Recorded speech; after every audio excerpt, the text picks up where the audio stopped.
Ngayong buntag, morning.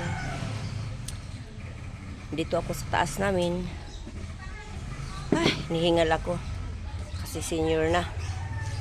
Ilang buwan na lang senior na si Aling Bitsa. May puno akong bayabas dito. Ayan o. Ano lang tinaniman ko dito yung drum. Kukuha ako ng udlot ng bayabas, ilaga ko. Gamot to sa ano eh. Gamot to sa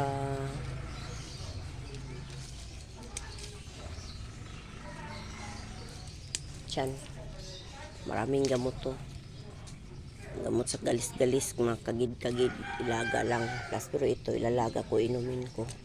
Kasi gamot din to sa acidic at saka sa ulcer. May ulcer kasi ako pero okay naman yung ulcer ko. Kaya lang parang mahapdi ang tiyan ko. Kuha muna ako ha. Kasi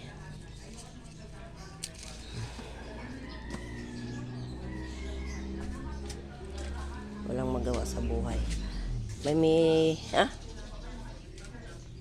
tawag nitong halaman na to, money tree. Money tree daw ang tawag nito. Lagay ko muna to dito.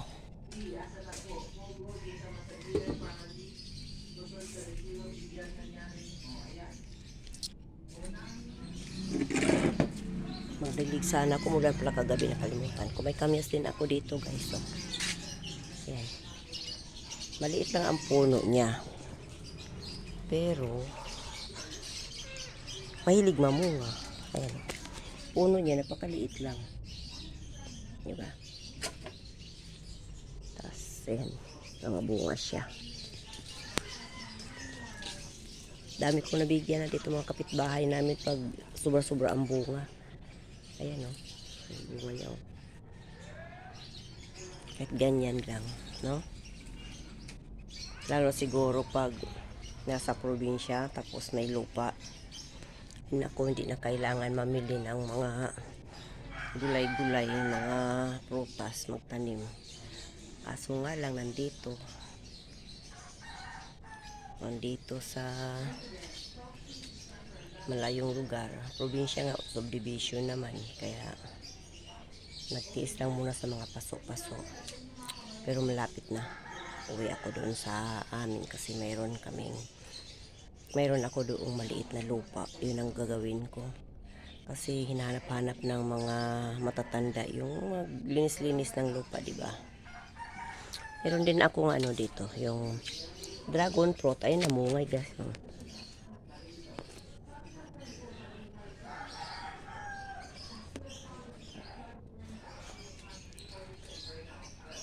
Matipid lang siya mamunga. Paisa-isa lang. Ngayon dalawa, himala. Di ba? Ito ako sa terrace namin sa taas. Hi, Miming! Oh, Miming kong makulit. Yan. O, sige. Ewan ko sa'yo.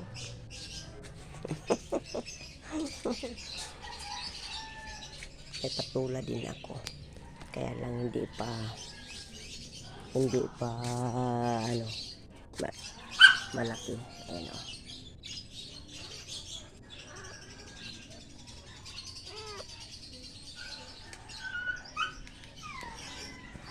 Libangan lang.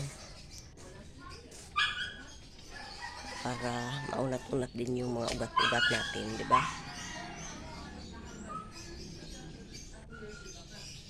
Thank you guys.